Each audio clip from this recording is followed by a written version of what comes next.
Minister of Ghana Armed Forces unsure whether the gunshots that killed 2 demonstrators during the Jura rout were fired by soldiers.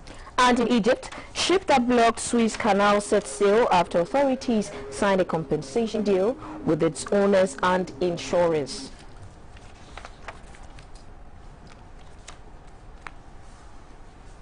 The news headline sponsored by Manchi Biscuits, March into Happiness.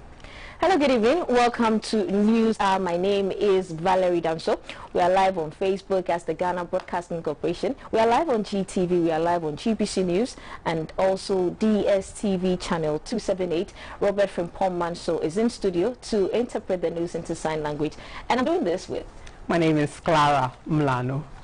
So our first story. Former President of the Swiss Federation, Madame Simonetta Sommaruga, has paid a courtesy call on President Akufo-Addo at the seat of government. The president said Ghana looks forward to further cooperation with Switzerland for mutual benefit. The current Swiss Minister for Environment, Traffic, Energy and Communications, Madame Sommaruga, is in Ghana after a visit to Senegal as part of a 2-nation tour of Africa. From 1815 onwards, Christian missionaries from the Basel region of Switzerland traveled to Ghana to win converts, which has become the Presbyterian Church of Ghana. Ghana is one of the largest suppliers of cocoa to Switzerland. The two leaders agreed that there are a number of areas Ghana and Switzerland can partner in the sectors of energy, urban planning and private sector development. Thank you. So we have the investments in your country, and we can do more CO2 emission reductions in our country. We want to have that in a close cooperation with the private sector. So I know that for you, Mr. President, this is something very important, that it's not the state who has to do everything, but that you have also the inclusion of the private sector. The importance of cocoa continues to be dominant in our relations. I have to acknowledge the continuing interest of Swiss companies in purchasing Ghanaian cocoa. It's good that we have a reliable consumer of our products. So I can say, very welcome. There's so many areas of our national life where we are strongly appreciative and indebted to your initiatives in education and in environmental discussions. We have this big commitment that we're hoping that by the end of the decade, our energy mix will be at least 10% of it will be in the area of renewable energy. The former Swiss Confederation President's visit to Ghana has led to the signing of a document between the two to implement the Climate Protection Agreement Ghana and Switzerland initialed in 2020 during President Akufo-Addo's state visit to the European nation.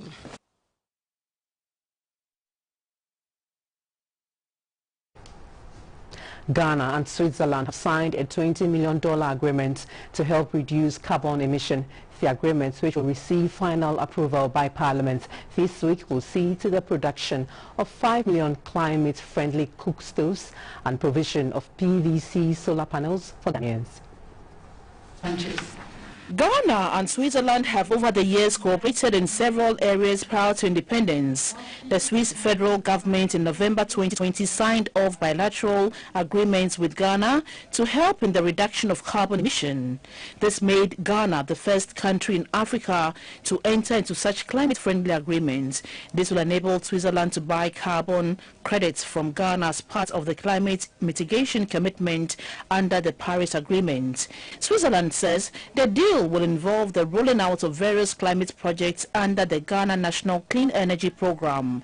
These include the development of renewable energy sources, a decrease in the use of wood and charcoal, and the promotion of solar and LED technologies. Switzerland is extremely glad to be working side by side with Ghana and in cooperation with the private sector to create jobs and protect our climate.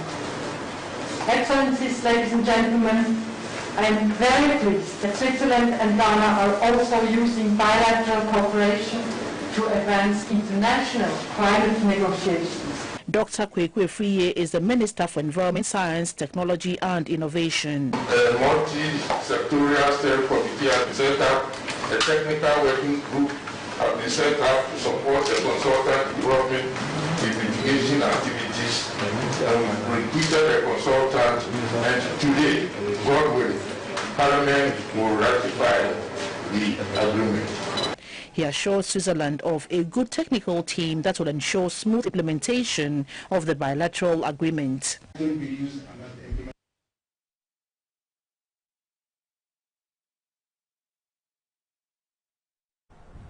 The Vice President, Dr. Mahamudu Bawumia, says security agencies in the sub-region must think up ways to thwart the increasing threats of piracy and attacks in the Gulf of Guinea at the International Maritime Defense Exhibition Conference in Accra. Dr. Bawumia said these threats, if not curtailed, will affect the continent's blue economy badly.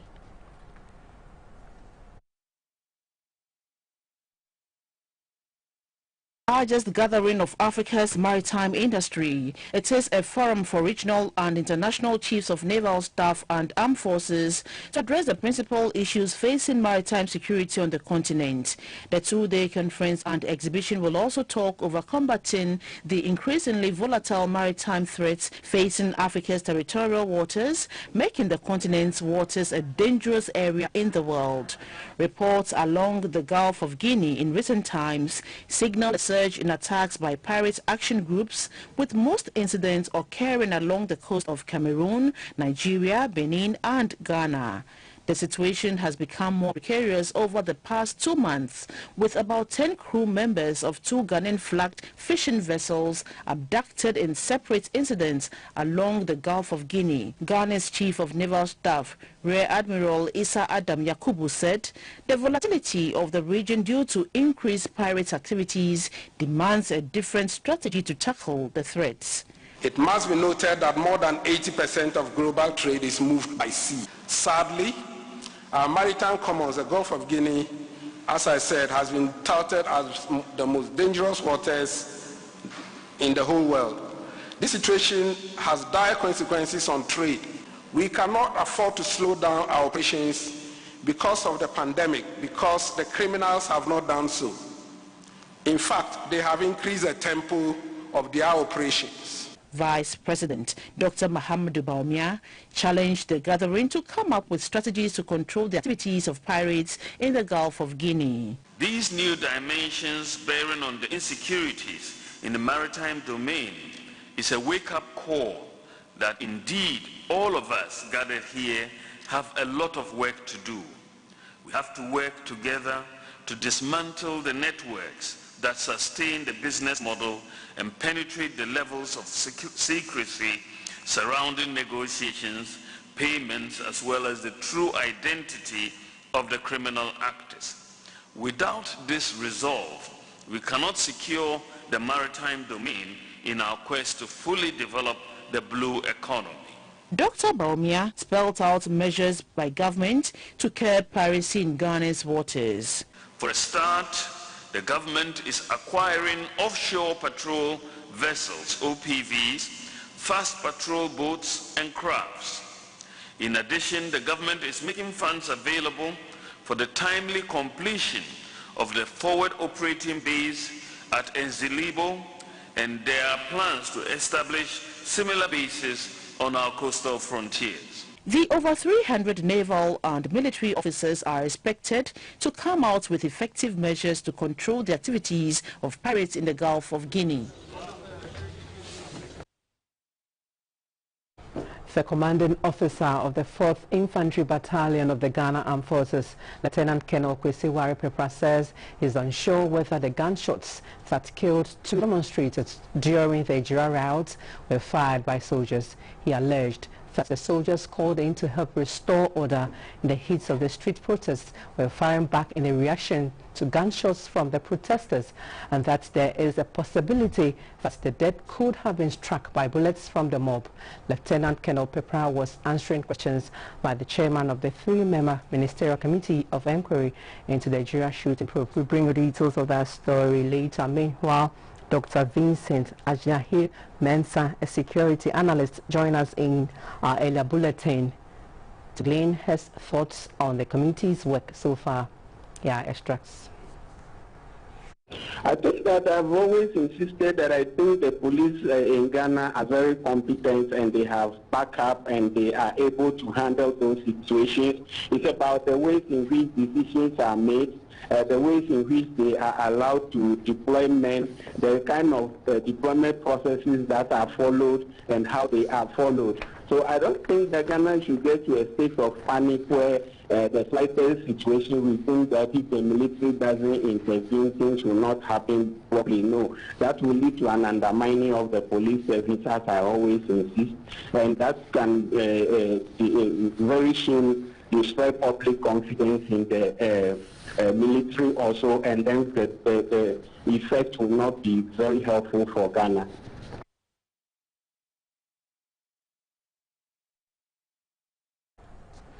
It's been 3 days since flames raced down the Hong Kong market at Makola in Accra. GBC News visited the site to find out if the flames have been doused completely. 2 days after the fire incident at Hong Kong market in Makola, the burnt buildings could still be seen emitting fumes.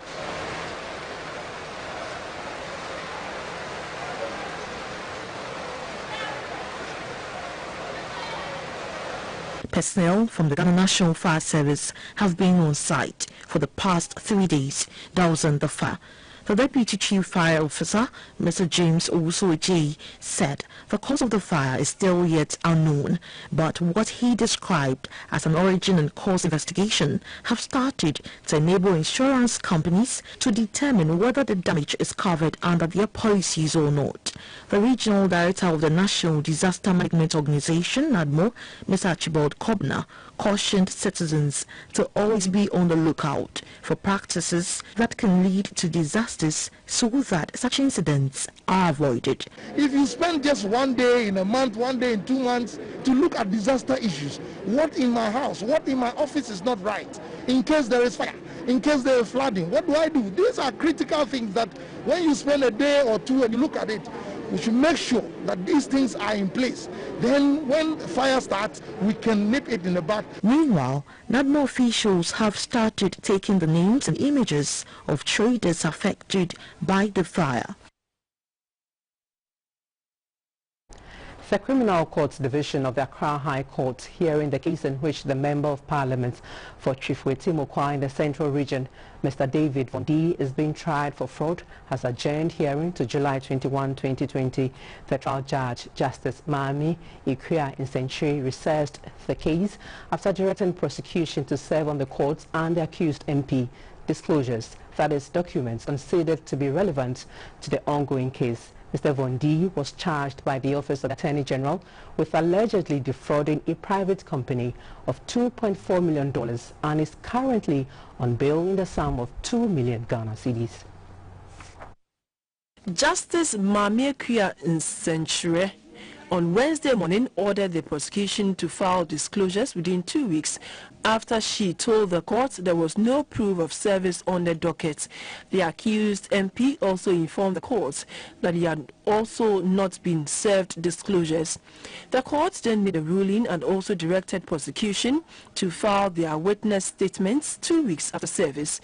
The Chifwe-Timokwa MP, whose legal representatives were absent in court on Wednesday, July 7, has entered a not guilty plea to 2 counts of defrauding by pretense, contrary to Section 131, Clause 1 of the Criminal Offences Act 1960, Act 29, and money laundering, contrary to Section 1, Clause 2, C of the Anti-Money Laundering Act, Act 2020, Act 1044. The accused legislator is alleged to have defrauded the complainant, one Mr. Kojo Ansa Mensah's company, Africa REI Ghana Limited, of $2.4 million in a fictitious 20-acre land sale contract between August 2015 and July 2016. Hearing continues on July 21, 2021.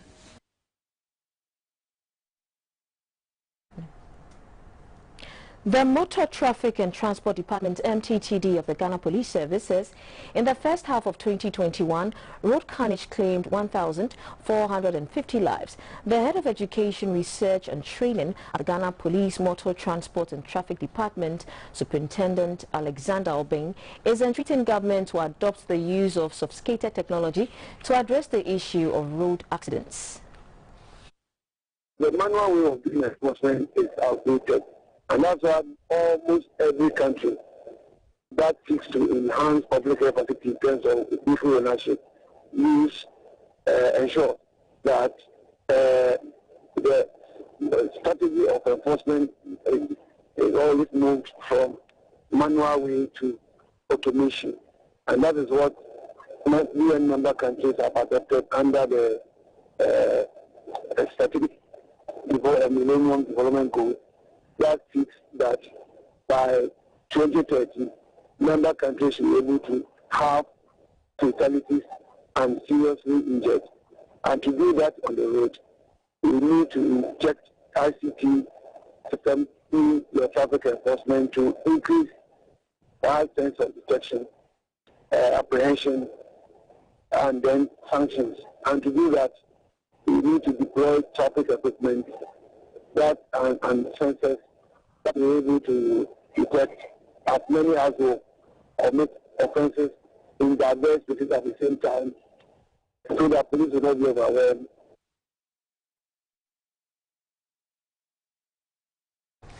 The Ghana Highway Authority has developed a central technological pool for its engineers across the country. This is to enable the engineers to send timely and accurate information of their supervisory works on construction work in the country. The Deputy Chief Executive in charge of maintenance at the Ghana Highway Authority, Mr. Christian Inti, gave details at a 2020 road maintenance seminar at Ho in the Volta region.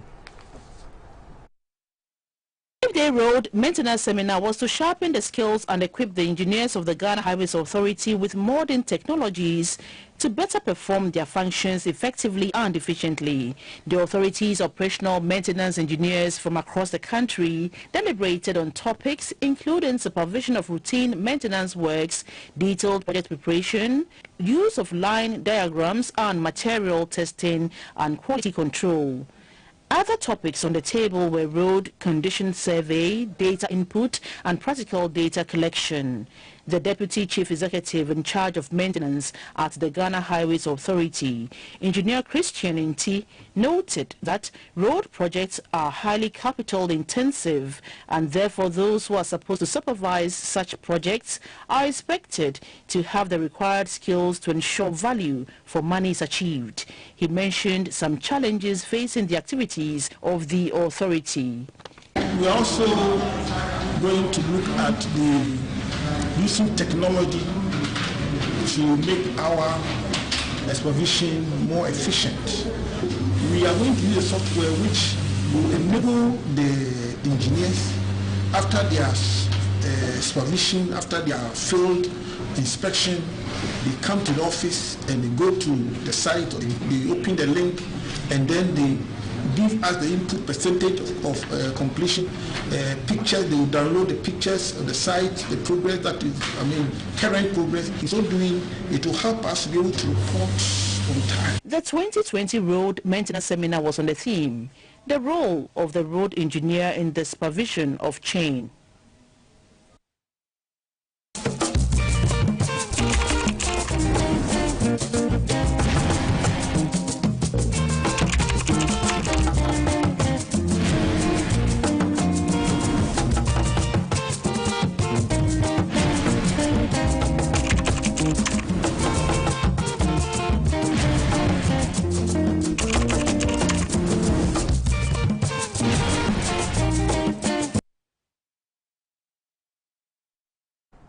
Welcome back. You're still watching News Hour.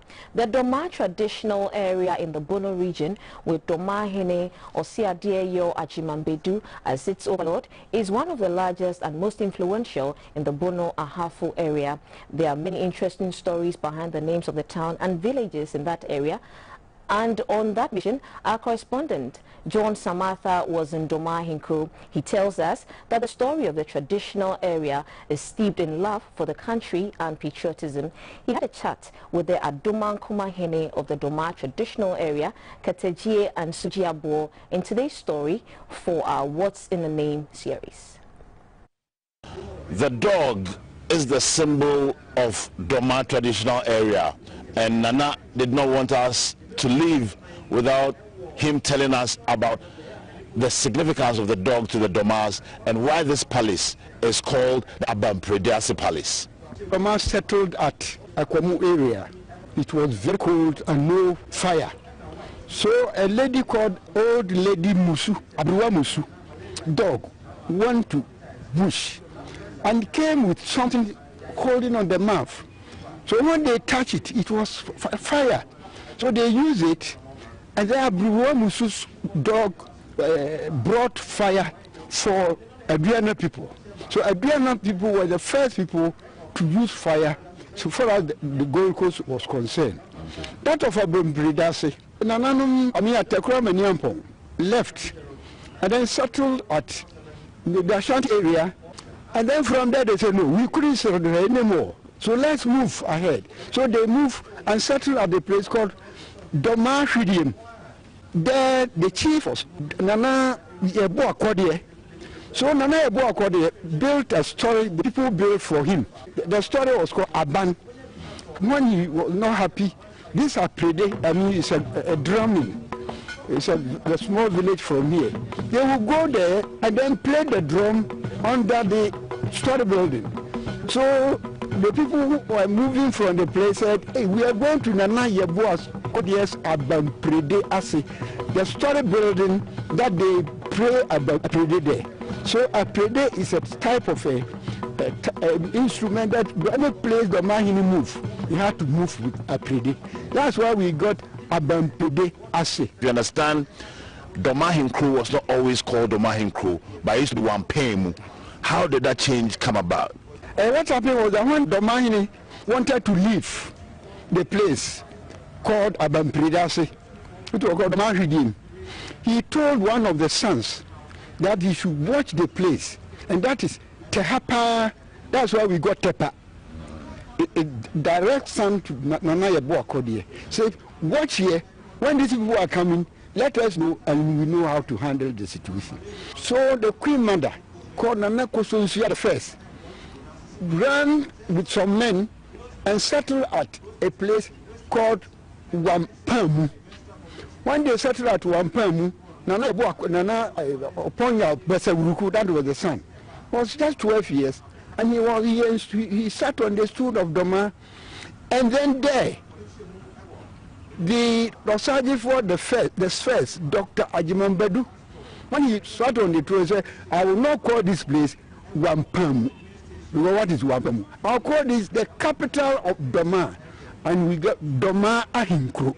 So there you have it, the story behind how the name Doma came about. For GBC News, John Samatha. We'll take a break. We'll get back with business, international.